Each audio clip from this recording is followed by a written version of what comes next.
son cuivre, qui était un dessin de belle-mère transposé et interprété à sa façon, c'est-à-dire de la façon la plus stricte, et je suis convaincu de la façon la plus destructrice. Et je descendais tout doucement. Elle avait dû préparer la soupe. Elle m'attendait sans doute dans la cuisine, les épaules recouvertes d'un châle. Le chat Stéphane à sa place, sur un meuble, comme un roi, attendant que son copain revienne pour sauter sur la table, se mettre à l'extrémité et nous regarder comme s'il était celui qui doit surveiller les hommes dans une nourriture sérieuse, qui de temps en temps lui donnerait un petit morceau, ce qu'il attendait d'ailleurs seulement, que nous ne nourrissions que bien ou mal, l'important était que ce que nous mangions puisse lui convenir. Je suis rentré dans la maison, Cécile était dans la cuisine. Cécile n'était pas apparemment très bien, et ça n'était pourtant pas l'habituel petit malaise que je lui connaissais. Cécile m'a dit: « T'as été long, qu'est-ce que tu as fait ?» Et j'ai fait un petit détail de ma promenade, de qui j'avais rencontré, de ce qu'on s'était dit. Je tournais dans ma tête ce que je voulais lui dire à elle, mais ça me semblait trop tôt. De toute façon, il fallait que moi je pense à ça, que je sois sûr de ce que j'avais ressenti et que j'arrive à me dire qu'est-ce que j'avais ressenti. J'ai toujours eu besoin d'ordre dans le désordre. J'ai aussi toujours eu besoin de me mettre dans une situation qui n'est pas une situation impossible, mais qui n'est pas loin de l'être.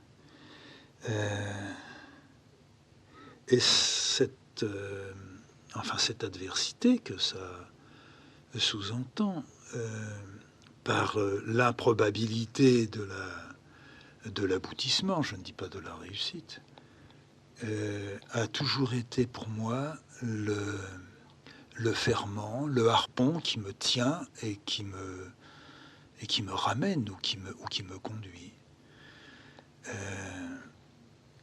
Je suis donc à partir de ce moment-là, enfin de cette décision-là, de ce soir-là prise, je suis entré dans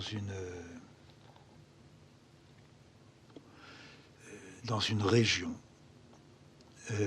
où le dessin ne comptait pas, ou en tous les cas n'allait plus compter. Les noms des villages, des agences, des notaires, allaient s'entrechoquer avec les mots et les phrases que je lisais avant et que je ne pouvais plus lire. Les livres allaient se fermer un peu les uns derrière les autres. Je n'allais plus avoir en tête que trouver, vendre et partir. Et le plus vite serait sans doute le mieux, et au fur et à mesure que le temps allait couler, c'est bien ce que j'allais découvrir. Et je passais des nuits d'insomnie. Cécile se doutait que j'avais des nuits difficiles. Mais elle était si fatiguée, et puis elle avait admis que nous ne pouvons pas passer d'une façon facilement, même si tout se déroulait miraculeusement très bien. Nous ne pouvions pas passer sans qu'il y ait des secousses chez elle, chez moi, même chez Stéphane, disait-elle. Comment prendra-t-il ça? Ce qu'on trouvera, est-ce que Stéphane s'y fera? Est-ce qu'il ne s'échappera pas? Est-ce que nous ne serons pas par hasard au bord d'une route? Est-ce que Stéphane ne se fera pas écraser? Est-ce que tout n'était que cette interrogation? Est-ce que tu crois que... Est-ce que ça ne sera pas? Et moi, la nuit, je voyais l'atelier qui était au-dessus de nous. Je voyais la table. Je voyais très nettement les cartons à dessin qui étaient rangés. Petit à petit, les nuits se serrant les unes sur les autres, je ne montais pour ainsi dire plus dans l'atelier le lendemain.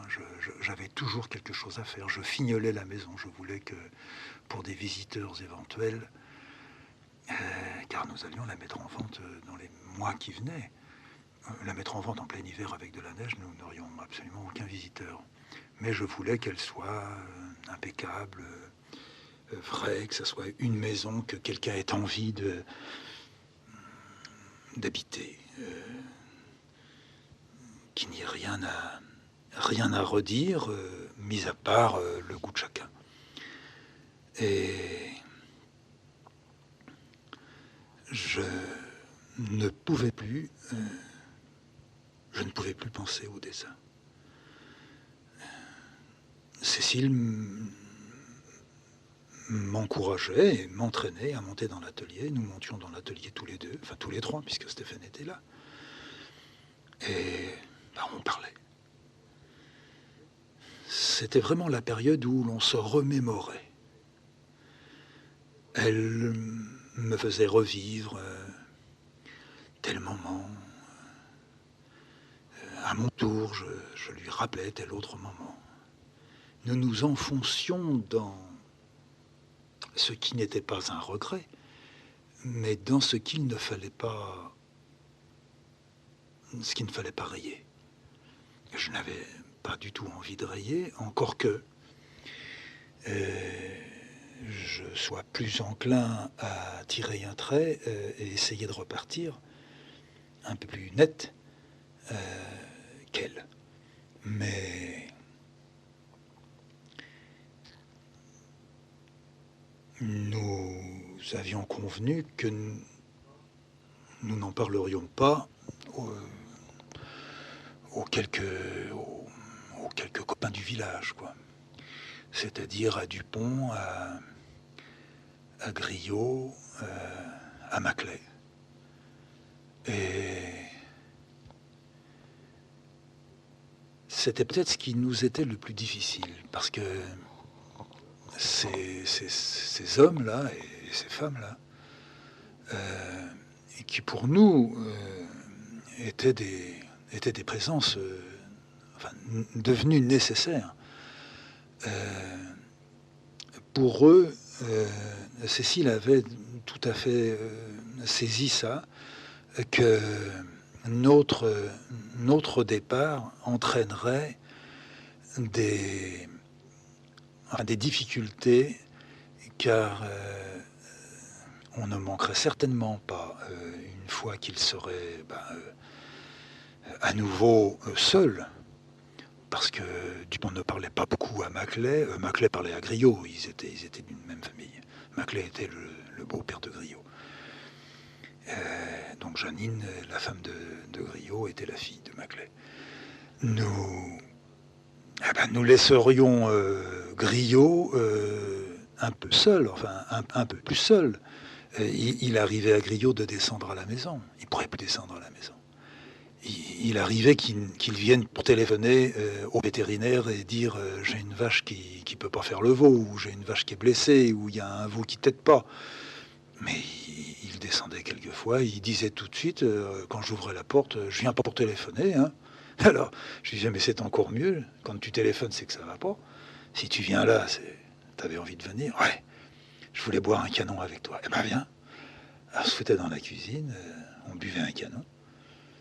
Et Stéphane, la première des choses qu'il faisait quand il voyait Griot, il sautait de là où il était, et il venait se rouler sur les bottes, il se mettait même dans les bottes de Marius, parce que les bottes de Marius sentaient la bouse de vache, et que Stéphane avait été privé toute sa vie avec nous de la bouse de vache.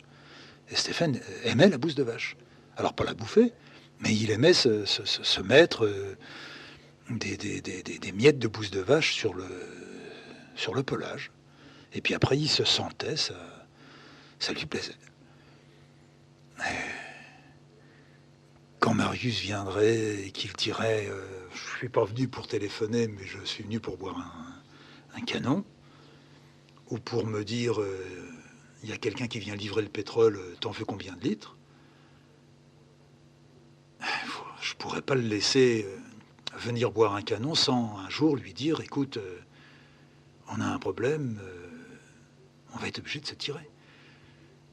Plus le temps allait passer, plus Marius risquait de trouver qu'on avait été long à lui dire. J'étais pas obligé de lui dire on a pris la décision il y a 6 mois, mais le jour où il y aurait des visiteurs, et que les visiteurs viendraient par hasard dans le village en ne connaissant pas tout à fait le lieu de la maison, et s'adressant à Griot en lui demandant il y a une maison à vendre, les deux, où est-ce que c'est? Et qu'ils la prennent par un autre. Je crois qu'il ne nous aurait pas pardonné. Et si c'était chez Dupont, c'était pareil. On ne pouvait pas oublier, Cécile et moi, que Dupont, l'été même de notre décision, là, c'est-à-dire en 72, Dupont, c'était la première fois qu'il avait pris, lui, une autre décision. Mais pas aussi grave que celle de partir, mais une décision grave quand même. Il était venu à la maison. Lui, il avait plus de vaches. Enfin, il avait 2 vaches encore. Et il était venu et il avait dit j'ai quelque chose à vous dire. Alors, bon, allez-y, qu'est-ce qu'il y a? Ah, il dit oui, mais il faut vraiment que ça reste entre nous. Et d'ailleurs, si je suis venu, c'est parce que je sais que ça restera entre nous. Voilà. On va, avec les enfants, c'est-à-dire son fils et sa belle-fille, on va partir pendant une quinzaine de jours sur la côte. Il nous avait fait rire, enfin, ça nous avait fait plaisir. Sur la côte, mais qu'est-ce que vous allez foutre sur la côte, Marcel? Ben, il y a un copain du fils, là, Camille. La maison de ses parents, elle est libre pendant un moment. Et quand le fils n'y va pas, il a dit que si on voulait, on pouvait l'occuper. Alors on va y aller. Et moi j'ai pensé que pour y aller, il voulait qu'on surveille sa maison, qu'on ouvre les fenêtres dans la journée, qu'on les ferme le soir. Et puis s'il y avait, pendant son absence, une tempête ou un orage, qu'on regarde s'il n'y avait pas des gouttières ou des ardoises qui seraient envolées. Mais non, c'était pas ça du tout. Il tournait bien un petit peu autour du pot, mais il n'arrivait pas à le dire, et puis tout à coup, il s'est jeté à l'eau. Et il a dit, voilà, pour qu'on parte tranquille, il faut que une chose qu'on a reste pas dans la maison. Ah bon? Et alors, s'il reste pas dans la maison, vous voulez qu'elle reste dans la nôtre? Ouais. Et je vais vous dire ce que c'est. Ça va vous faire sourire.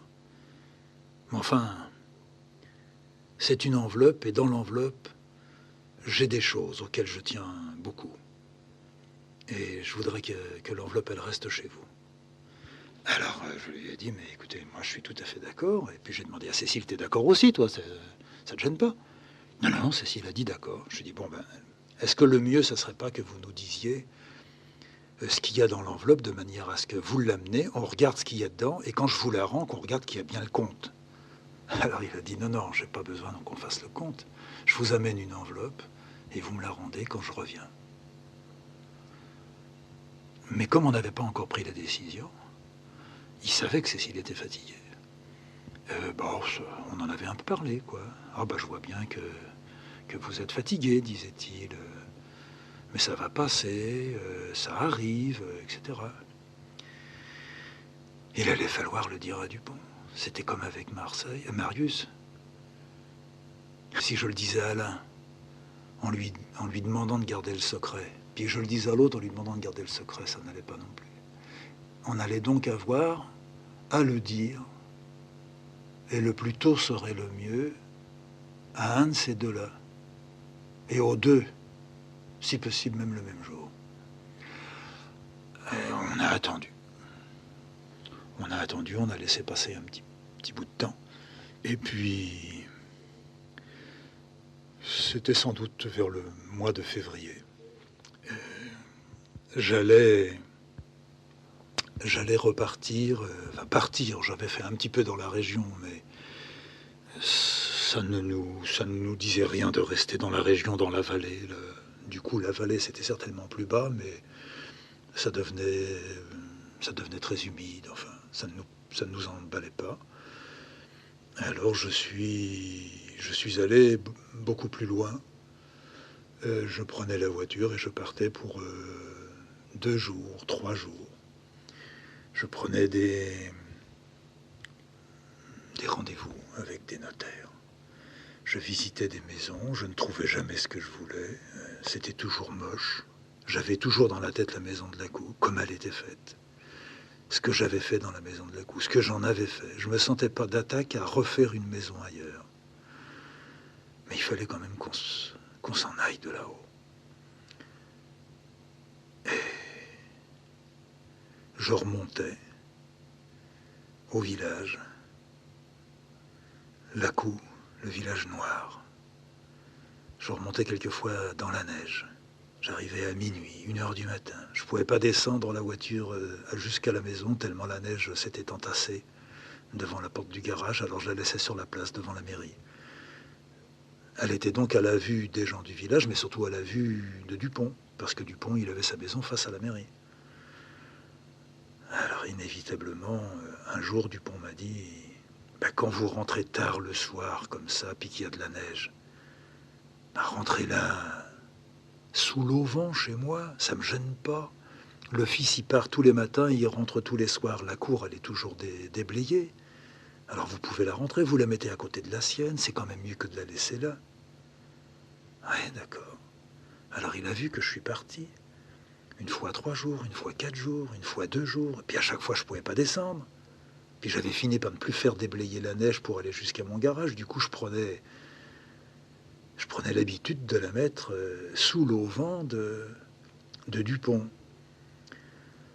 Et Dupont n'a jamais avancé dans la direction de « qu'est-ce que vous faites à partir comme ça ?» Mais moi, je voyais bien qu'il sentait. Et puis qu'il n'était pas loin de savoir. Et puis un jour, c'est Marius qui m'a dit « Si tu veux, t'es pas obligé de la foutre chez Marcel, tu peux la foutre chez moi, ta bagnole. » Oui, tu es gentil, mais enfin, c'est plus près de chez moi de la mettre chez Marcel que de chez toi. Mais c'est vrai, si un jour, dans la cour de Marcel, c'est enneigé, ou bon, s'il y a un petit problème, c'est vrai, je la mettrai chez toi. Et puis Marius, lui, il n'était pas comme Dupont. Il allait un petit peu plus loin.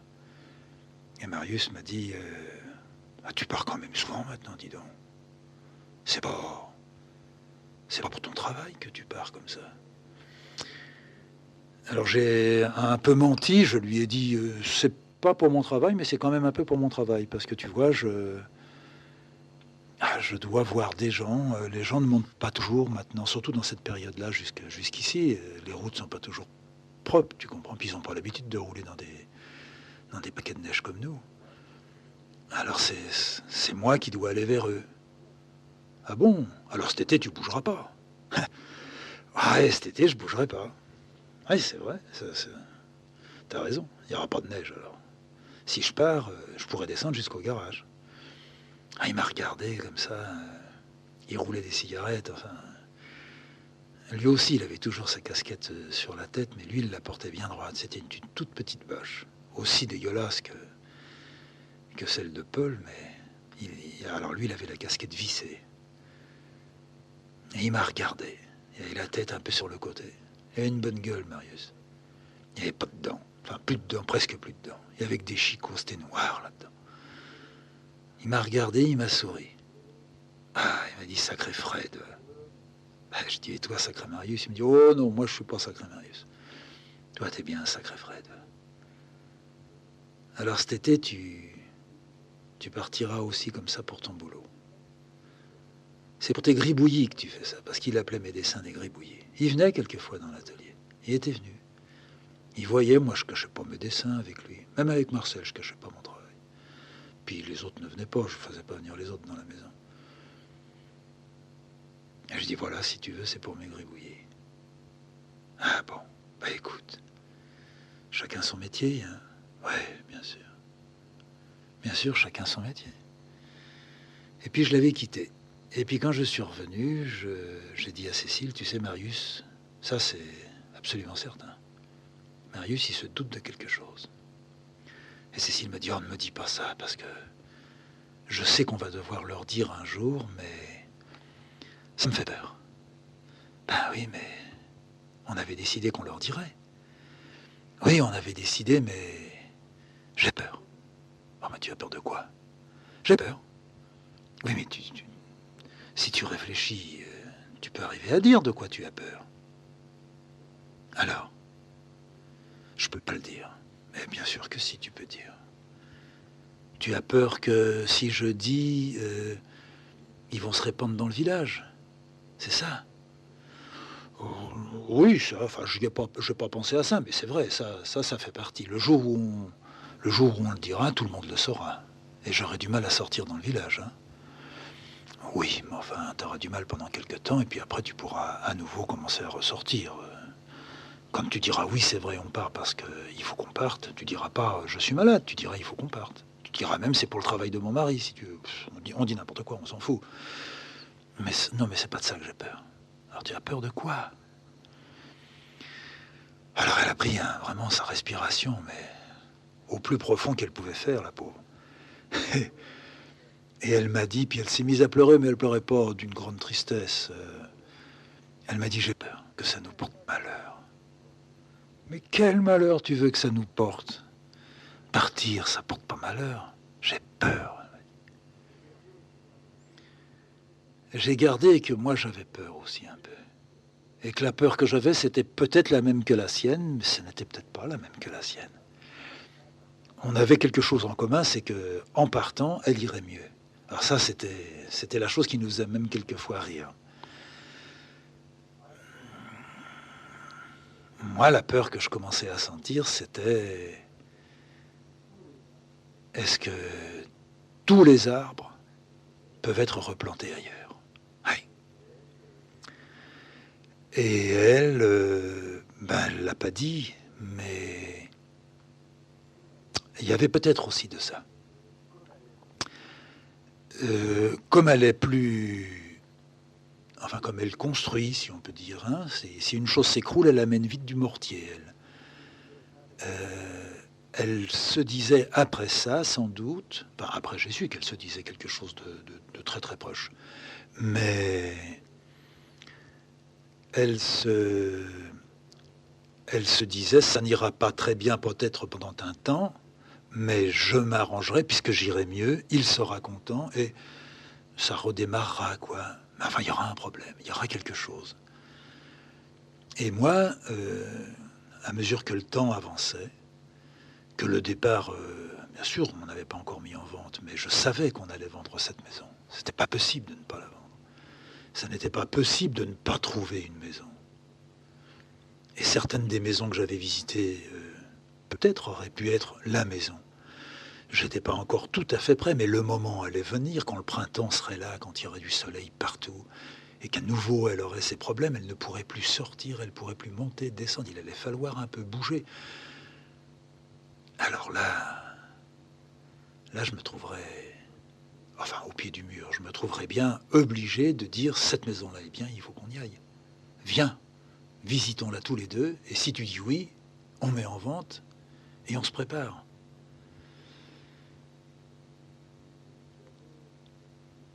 Je suis allé visiter des maisons dans la région de Montélimar. Je devais en voir une près de Valréas, une dans la région de Vaison-la-Romaine et une autre près de Pont-Saint-Esprit. C'était à la fin du mois de février. il y avait de la neige, mais quelquefois, les hivers, en tous les cas les grandes chutes de neige, sont terminées à la fin du mois de février et il arrivait que la fin du mois de février annonce, un léger redoux et que petit à petit, tout le monde sur le plateau se met à croire, à tort, mais à croire que le printemps n'était pas loin. Car le printemps sur le plateau, le vrai printemps commençait au mois de mai là-haut. Il y avait encore quelquefois de la trace, des traces de neige dans les prés à la fin du mois de mai. Je suis donc parti et la virée allait durer 3 jours. Parce que les 3 maisons ne m'auraient pas demandé 3 jours, mais je voulais en visiter quelques-unes comme ça, à l'improviste, au débeauté. Et j'ai commencé par celle près de Valréas. C'était une femme qui devait me conduire. Et nous sommes allés voir cette maison, tous les deux. Je demandais toujours une maison un peu isolée, mais pas très loin d'un village, avec de la terre autour, pas trop, mais un peu, pour être tranquille, pour accentuer la tranquillité. Alors j'étais obligé de dire d'accentuer l'isolement. Alors elle avait déniché quelque chose, paraît-il très bien, etc. Bon, on a pris la direction de cette baraque-là, et on est entré dans la maison à visiter.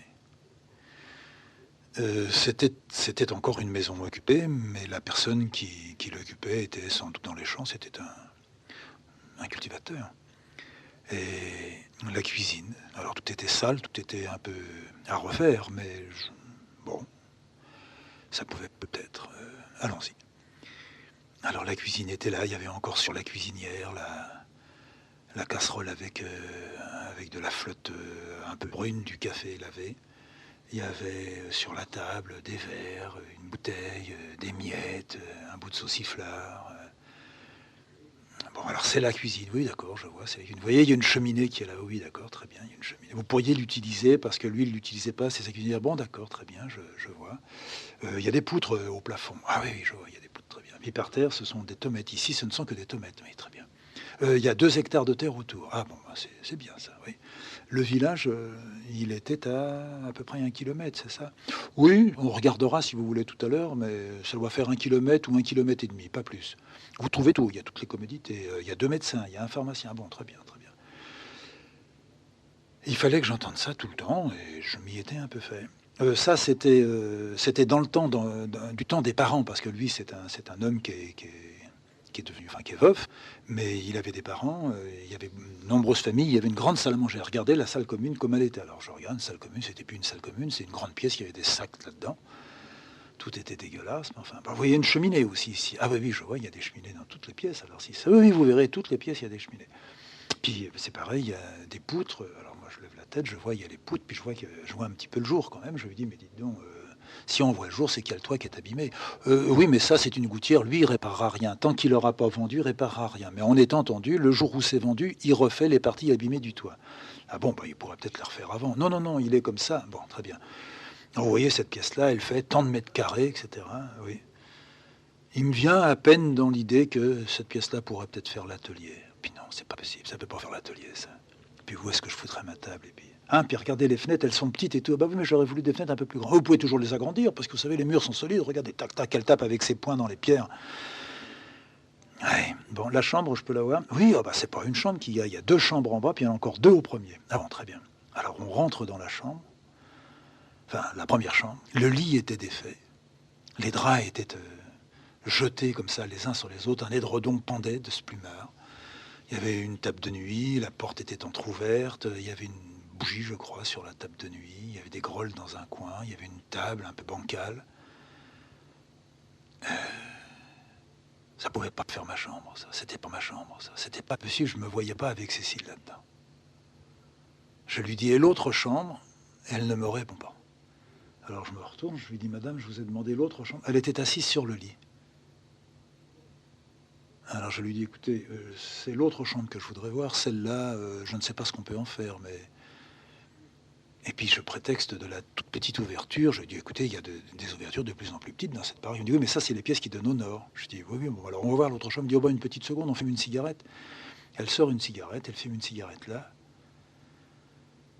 Je savais que je ne venais pas à la maison, puis je savais que j'étais en train de mettre mes pieds dans une mélasse.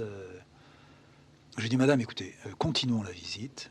Je vous dirai après. Si la maison me retient, je viendrai avec ma femme. Elle la visitera aussi. Si elle ne me retient pas, je vous dirai très franchement, cette maison-là ne me convient pas. Si vous n'en avez pas d'autre, je continue, moi, ce que j'ai à faire. Elle ne s'est pas levée. J'ai continué à visiter la maison tout seul. J'ai eu la deuxième chambre qui était attenante à celle-là. C'était pas une chambre, c'était une pièce à chien. Le désordre aussi, mais c'était pas grave. Et là, je crois qu'il n'y avait pas d'ouverture. Ou en tous les cas, c'était minuscule. Comme un créneau. J'ai pris l'escalier, je suis arrivé au premier étage, c'était délabré, il y avait des rats partout. Ça foutait le camp dans tous les coins. Je suis redescendu, je lui ai dit, écoutez madame, je peux vous dire maintenant, ce n'est pas ce genre de maison que je recherche. Et elle était toujours assise sur le lit, elle avait dû fumer au moins 2-3 cigarettes.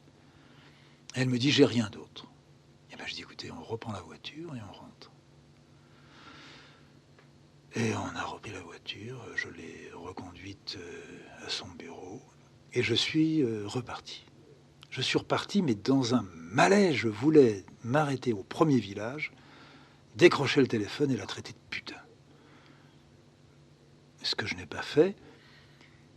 Et à l'autre halte qui était prévue, c'était Vaison-la-Romaine. Alors là, j'étais tombé tout à fait de l'autre côté, à l'opposé. Le grand chic, le grand jeu, on m'attendait, on m'a emmené dans une autre voiture, on m'a baladé ici et là, on me préparait, on me faisait cuire tout doucement. Je disais, mais où est cette baraque que je dois voir? Oh, c'est pas une baraque, vous verrez, etc. Je dis, mais ce que vous me montrez ne m'intéresse pas. D'abord, on ne les visite même pas, on passe devant et c'est tout.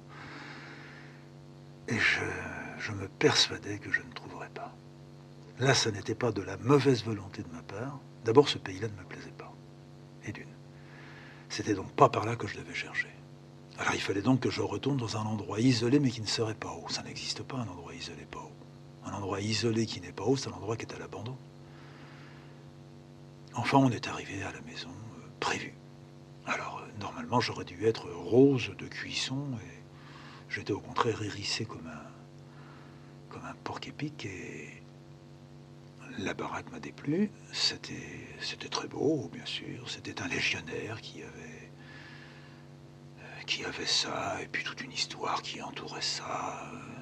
Il se sépare d'avec sa femme et tout. Écoutez, vous êtes gentil, mais ça ne m'intéresse pas. La vie des gens ne m'intéresse pas. Je veux visiter cette maison, mais déjà, là où elle est placée, il y a des vignes tout autour. À qui appartiennent ces vignes? Si je deviens l'acheteur, les vignes seront à moi. Moi, je ne suis pas du tout viticole. Moi, je n'ai pas du tout envie de me lancer là-dedans. Oui, mais vous n'avez pas de peur à avoir. D'abord, il garde les vignes. Je dis, alors du coup, le type, il va venir juste devant mes fenêtres, là. Il va travailler ses vignes, et puis je vais l'avoir avec son tracteur et tout. Oui, mais vous savez, les vignes, ça s'entretient une fois par an. Après, on récolte et vous êtes tranquille tout le reste de l'année. Je dis, mais ça ne m'intéresse pas. Je vous ai dit, je veux un isolement auto. Mais vous avez l'isolement auto, vous avez des vignes. Non, ça ne m'intéresse pas. Mais on vous fera une clause de non édificandi. J'entends ce mot non édificandi. Je ne comprends pas du tout ce que ça veut dire. J'ai l'impression que c'était un plat de pâtes avec de la sauce tomate là-dedans. Je dis, écoutez, j'en ai marre. On reprend votre voiture et puis sinon, je rentre à pied. Alors, on s'est séparés, on n'était pas contents. J'ai foncé à Pont-Saint-Esprit, convaincu que je perdais mon temps et que je devais revoir le problème. Mais seulement ce que j'avais dans ma tête, c'était évidemment ma maison de la cour. Tout ce que je voyais rendait difficile, pas le départ, c'était décidé maintenant, mais rendait difficile d'accepter ou d'arriver à croire que je pourrais, ailleurs, dans une autre maison, me mettre nu, faire du dessin, oser faire du dessin. Aucune des maisons que j'avais vues, même si elles avaient été bien placées, même si elles avaient été moins dégueulasses ou moins luxueuses, Je me voyais pas en train de dessiner là-dedans.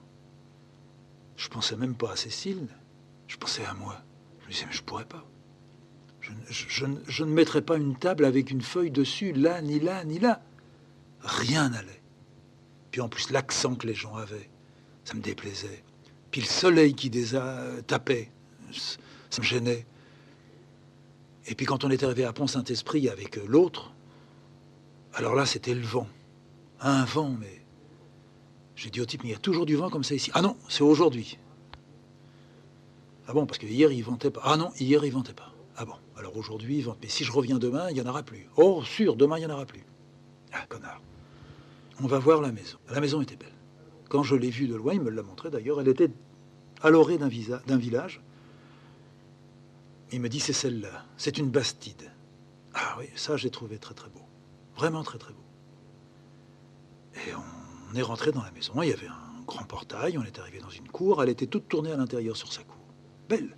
Et ce qui donnait à l'extérieur, sur une petite place, mais où il n'y avait pas de maison, c'était une place, c'était un marché qui devait avoir lieu là toutes les semaines ou tous les mois. Là, c'est pareil. Il y avait comme des toutes petites ouvertures. On est rentré dedans. J'ai dit, ah bon, le propriétaire n'est pas là. Il me dit, oh si, le propriétaire est là. Il doit être dans sa chambre. Alors, on a fait le tour de la cour. Le bas, c'était les caves. Très beau. Il fallait, par un escalier en pierre, accéder à une sorte de galerie qui entourait toute la maison. De plus en plus beau. Un peu délabré, enfin, pas très entretenu, mais très bien. Et puis je lui dis, mais alors là, peut-être qu'il faudrait appeler le propriétaire, on ne peut pas rentrer chez lui.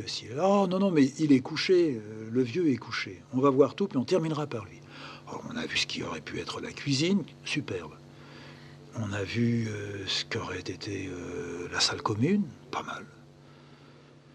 Une autre grande pièce qui regardait dans la cour. Je regardais moi le soleil. Oui, le soleil était sur le côté à droite, donc on était pas mal orienté. On pourrait faire un atelier là. On pourrait faire. J'ai dit au type, écoutez, vous pourriez me laisser 5 minutes seul. Même pas. 3-4 minutes. Il faut que tout seul je sente ça. On n'achète pas une maison comme ça, hein, en parcourant au pas de course. Faut que je la sente. Et là, j'aurais besoin de sentir celle-là. Laissez-moi dans cette pièce-là. Je vais fumer une cigarette. Alors je suis resté. C'est une pièce qui était encombrée de... un peu de tout. Il y avait des harnais par terre, il y avait un établi dans un coin. J'ai fait comme si j'étais en train de l'aménager. Et au fur et à mesure que j'amenais mes petits meubles, ça me plaisait pas. Je me suis mis près de la fenêtre. C'était beau dehors, mais je pouvais pas travailler dehors. Et dans la pièce, ça n'allait pas. Et je me suis dit, mais mon vieux, si tu continues comme ça, tu ne l'apprends pas, tu ne prendras rien. Tu dois. Réfléchis, celle-là n'est pas mal. Oui, celle-là n'est pas mal. Le bonhomme est revenu. Bon, on va voir le propriétaire. Oui, oui, si vous voulez. On est allé dans une chambre. Il y avait un énorme bonhomme qui avait un ventre, j'ai jamais vu un ventre aussi gros. Comme une vache qui va faire un veau. Il était bouffé par je ne sais trop quoi, une cirrhose. Ah, c'est vous qui allez m'acheter la maison. Je dis, attendez, on n'a pas encore parlé de tout. Je la regarde. Ça, c'est votre chambre. Non, non, mais vous allez me l'acheter, hein? Écoutez, vous avez une bonne tête. Vous allez m'acheter cette maison. Il faut que je parte d'ici. Je suis malade. Je veux pas partir en n'ayant pas vendu ma maison. Les autres, ils vont venir dedans. Il faut que ma maison soit vendue. Je vous en supplie, monsieur. Et le vieux se met à sangloter dans son lit. Je vous en supplie, me prend les mains. Et alors, ça, je ne l'ai rencontré qu'une fois, mais j'ai mis longtemps à m'en défaire. Je ne pouvais pas, bien sûr. Mais j'ai été sur le point de lui dire oui. Et on a reculé, on s'est retrouvés dehors. Il me dit alors, vous êtes d'accord? Et puis là où il en est, vous faites descendre le prix comme vous voulez. Je lui dis écoutez, non, c'est pas ça. Et je n'ai pas pu lui dire à lui, mais sa maison ne me plaît pas. Mais enfin, ne me dites pas ça, vous avez bien vu ce que c'est, une bastide. Bon sang, laissez pas passer une occasion comme ça. Moi, demain, je la mets en vente à un autre et on me l'achète tout de suite. Écoutez, attendez demain. Vendez-la à un autre. Moi, non. Mais profitez-en. Si ça se trouve, demain, le vieux, il est mort et les héritiers, ils vont emmerder tout le monde après. Faites-le maintenant, on signe maintenant. J'ai tout dans ma sacoche. Je lui ai dit non, je vous dis non maintenant, je ne vais pas vous emmener en bateau, c'est non. Ça ne plaira pas à ma femme, et puis moi, je ne la sens pas.